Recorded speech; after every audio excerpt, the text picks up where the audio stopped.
안녕하세요. 홍순례입니다. 재미있고 유익한 유튜브 동영상을 올리도록 하겠습니다. 많은 구독 신청 및 성원을 부탁드립니다. 자, 이번 시간에는 옛날 이야기, 호랑이가 신랑을 물어간 이야기에 대해서 해보겠습니다. 이러한 옛날 이야기하고 관계되는 재미있고 유익한 또 교훈적인 이야기를 추천하자면 첫 번째로 소 도둑놈 잡기, 두 번째로 이진사댁 딸에게 장가가기, 또 원수에게 시집가라 계시적금, 또 오늘 밤 당신하고 인연을 맺는다면 시체를 장사주고 계시받다. 그래서 주로 계시적 꿈하고 좀 관련이 있습니다.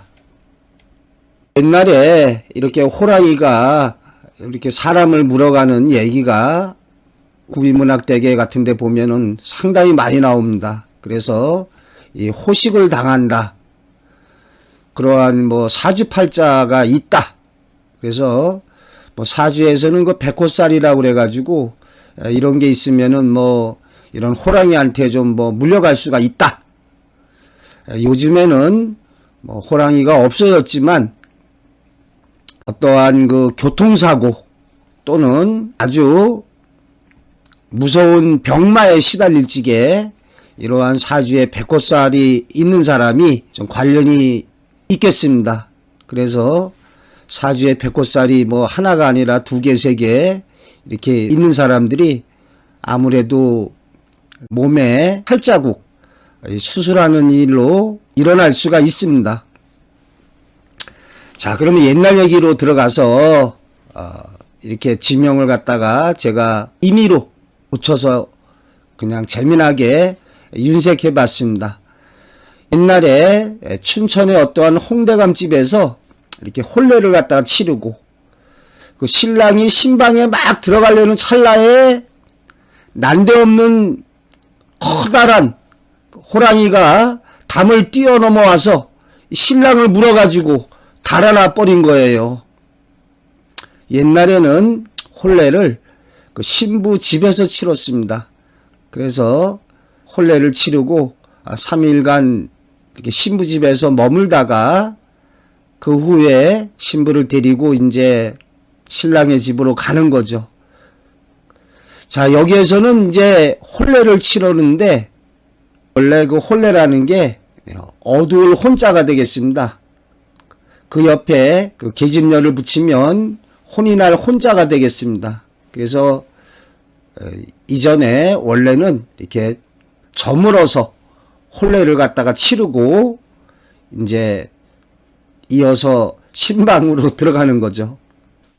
그런데 이 호랑이가 자기 그 동굴로 가서 신랑을 잡아먹은 게 아니라 이 호랑이가 예를 들어서 이 가평, 춘천에서 조금 어느 정도 좀 떨어져 있는 박대감 집에 그 후원의 별당 앞에다가 신랑을 던져놓고서 사라져버린 거예요.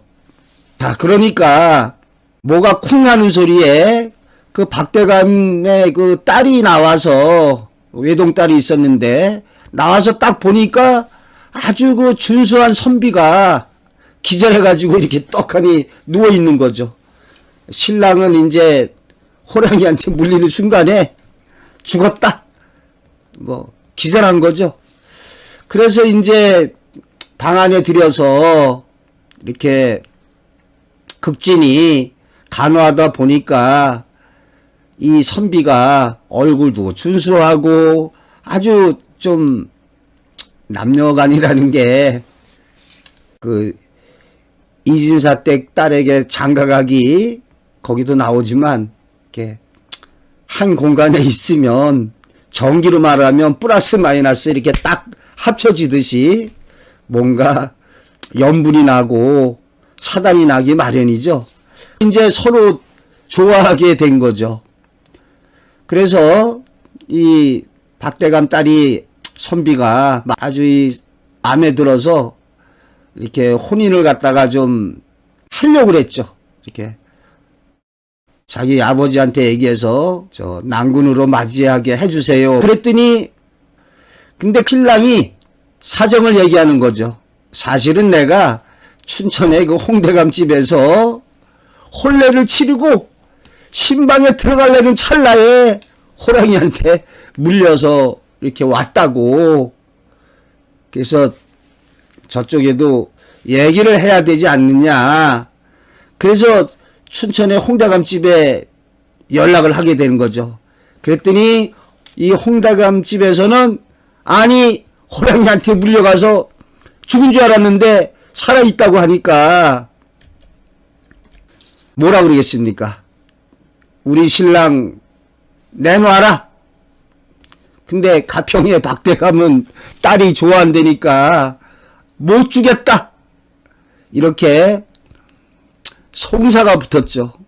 근데 이 춘천이나 가평이나 두 대감의 권세가 서로 비슷해가지고 이게 어떻게 하는 게 좋을지 몰라서 이게 올라가고 올라가다가 결국은 나라 대비님이 왕의 어머니께서 판결을 내려줬답니다.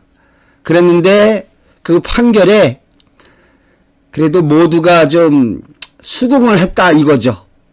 과연 나라 대비님이 내린 판결은 뭐였을까요? 자, 여러분 한번 생각해 보십시오. 자, 어떤 선택이 기다리고 있을까요? 자, 첫째는 원래 혼인한 춘천의 홍대감에게 줘라. 혼례를 갖다 치렀으니까 신방에 들어가려다가 호랑이한테 물려간, 호랑이한테 납치된 거죠. 자, 제가 다른 동영상에서 말씀드렸는데 우리 옛날에는 이렇게 혼인이라는 말을 썼습니다. 결혼이란 말을 쓰면은 안 되겠습니다. 예를 들어서 사극에서 낭자 나랑 결혼해 주겠소. 그러면 그 작가가 엉터리 대본을 쓴 게 되겠습니다. 사극에서는 낭자 나랑 혼인해 주겠소. 이렇게 말해야 됩니다. 이 결혼은 일본식 한자어가 되겠습니다.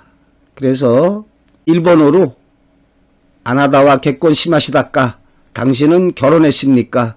결혼을 갖다가結婚 일본식 한자어가 되겠습니다. 자, 그러면은 원래 혼인한 춘천의 홍대감에게 줘라. 첫 번째.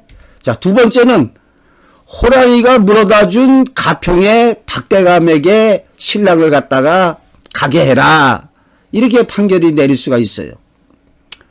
자, 세 번째는 춘천의 홍대감이 그래도 혼례를 치렀으니까 정실부인으로 맞이하게 하고 가평의 박대감은 실질적으로 관계를 맺었으니까 후실로 삼아라. 즉 첩으로 삼아라. 자, 네 번째는 가평의 박대감 처녀가 실제로 은우지정을 맺었죠. 그러니까 거기를 정실로 하고 춘천의 홍대감 처녀를 갖다가 후실로 첩으로 삼아라. 이렇게 판결이 나올 수가 있어요. 그런데 사실은 하나 또 나올 수가 있는 게 있습니다. 신랑 보고 선택하게 해라. 자, 참 재미있습니다. 이 참 어떻게 나라 대비님이 판결을 했을까요? 예, 나라 대비님이 내린 판결은 호랑이가 물어다 준 가평의 박대감에게 신랑을 보내라는 거였습니다. 참 옳은 판결입니다. 아이 그래야지 안 그러면 저 호랑이가 저 헛고생 헛수고했죠. 호랑이가 미친 짓 한 것밖에 안 되지 않습니까? 그래서 이 우리가 흔히 말하는 그 결혼은 일륜지 대사라고 합니다. 그래서 사람의 어떤 윤리죠. 우리가 촌수를 따질 적에 부부 사이는 영촌입니다. 촌수를 따지지 않죠. 이혼하고 헤어지면은 남남이 됩니다. 아주 죽자 살자 사귀던 연인들도 붙어 지낼 적에는 참 뭐 좋아라 하지만은 헤어져서 아주 왼수가 되는 그런 경우가 많이 있습니다. 자, 그런데 이 나라 대비님의 판결은 춘천의 홍대감 처녀하고 혼이 난 것은 일륜지사였고, 이 호랑이가 신랑을 물어다가 가평의 박대감의 딸에게 물어다 준 것은 하늘의 뜻이라는 거죠. 하늘의 뜻이다. 그거는 우리 인간의 힘으로 어찌할 수 없는 하늘의 뜻이니까 호랑이가 물어다 준 가평의 박대감한테 신랑을 보내라. 이렇게 판결을 내렸습니다. 참 대비님이 올바른 판단이 되겠습니다. 그래서 우리가 부부 사이가 뭐 일륜이라면 이 부모와 자식 간은 천륜이라 하겠습니다. 떼일래야 뗄 수가 없고, 우스갯소리로 자신의 부인과 자신의 아들, 딸이 같이 물에 빠졌을 때 누구부터 건져줘야 되느냐. 그러한 일이 일어나면 안 되겠지만 그래도 그러한 선택의 순간이 왔을 때, 한 사람밖에 건져내지 못한다고 했을 때 자식을 갖다가 먼저 구해내는 것이, 그것이 하늘의 뜻이라고 봅니다. 또 이렇게 부인이나 뭐 어떤 남편은 좀 살만큼 살았고 나이 어린 자식들이 인생길을 누리며 걸어갈 수 있게 해주는 것이 옳다고 보겠습니다. 물론 뭐 먼저 구하고 다 구하는 게 좋겠지만은 하나만 선택해야 된다면 이러한 어떤 천륜에 따른다고 그럴까요?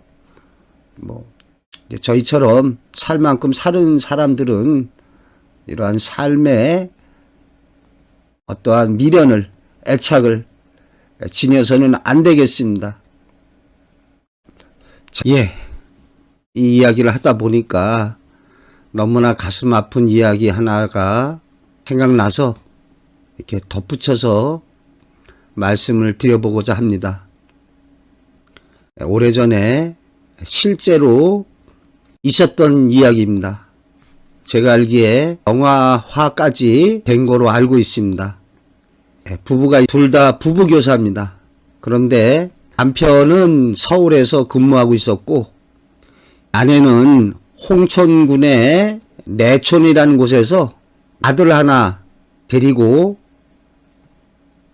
생활하고 있었습니다. 주말 부부인 거죠. 주말마다 만나는. 그랬는데 그의 그 장마 때 토요일 날 아내가 그 아들을 데리고 버스를 탔습니다. 남편 기다리는 서울로 가기 위해서. 근데 그 장마 때 비가 많이 왔는데 그 버스가 그 섬강인가요? 버스가 빗길에 미끄러졌는지 다리 난간 아래로 해서 강물에 떨어집니다. 즉 추락했죠. 그래서 사람들이 달려 들어가서 버스에 이렇게 기절하거나 다친 사람 중에 사람들을 구해내죠. 그래서 그 여선생을 갖다가 구해내기에 이릅니다. 근데 이 여선생이 이 사람들이 버스 안에서 끄잡아내서 밖으로 이렇게 물 밖으로 나왔는데 정신 차리고 보니까 자기 아들이 없는 거예요. 아들은 아직 그 버스 안에 있는 거죠. 그래가지고 이 여교사가 사람들의 만류를 뿌리치고 아들 찾는다고 다시 그 버스 안으로 들어갔다가 그만 나오지 못하고 죽게 되는 거죠. 참 가슴 아프죠. 그 어머니 모정에 자신의 아들을 살리겠다고 아들 찾겠다고 들어갔다가 이번에는 못 나온 거죠. 근데 이러한 비극적인 일이 있고 나중에 서울에 있는 그 남편이 그러한 사실을 알게 되는 거죠.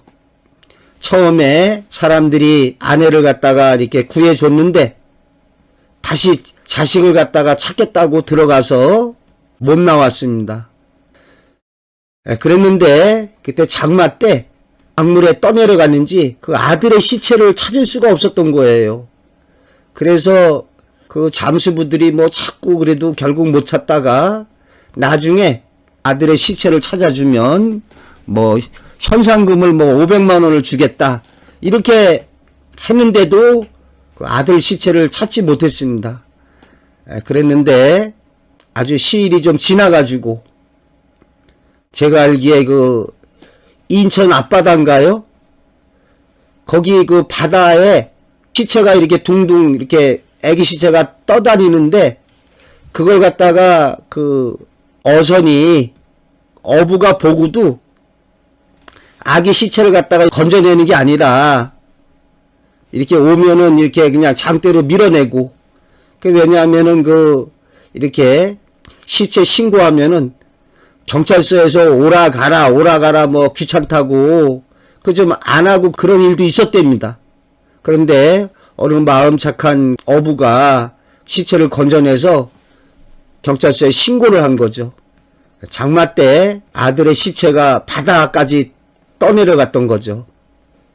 그래서 그 남편이 그 아들의 시체를 수습해 가지고 장사를 지내죠. 그리고 나서 더 비극적인 게 이 남편이 자기 아내하고 아들이 죽은 바로 그 장소에 가서 이 남편도 죽음의 길을 택합니다. 그리고 그 유서라고 할까요? 그러한 글이 있는데 제가 그 유서를 읽다 보면은 눈물이 나와서 참 못 읽을 정도로 그렇게 가슴 아픕니다. 제가 기억나는 게 자신도 서울에서 가르치는 학생들이 있지만 아내가 처음에 구해내서 살았었는데 자식을 찾고자 들어가서 결국은 못 나왔다는 사실을 알고서 내가 이렇게 아내를 따라가는 것이 어떤 사랑의 고귀함이라고 할까 이러한 자신이 할 수 있는 택할 수 있는 길이라고 그러면서 이 남편도 아내와 자식의 뒤를 따라갔습니다. 너무 이렇게 가슴 아픈 얘기가 되겠습니다. 죄송합니다. 이렇게 무거운 얘기해서 오늘은 왠지 이런 말씀을 드리고 싶네요. 저 자신의 요즘의 마음도 제가 이렇게 유튜브에 동영상을 올리는 것만이 현재 저의 존재 이유가 되고 있습니다. 내가 왜 살아야 하는가? 저에게 남겨진 일을 해야겠다. 보다 올바르게 꿈의 세계에 대해서 사람들에게 알리고 또 우리 후손들에게 남겨놓는 것이 저의 남은 생에 마지막으로 해야 될 일이라고 생각하고 있습니다. 죄송합니다. 자, 제가 유튜브 활동을 하고 있습니다. 재미있고 유익한 교훈적인 이러한 이야기를 새롭게 재생되도록 하겠습니다. 자, 많은 구독 신청 및 성원을 부탁드립니다.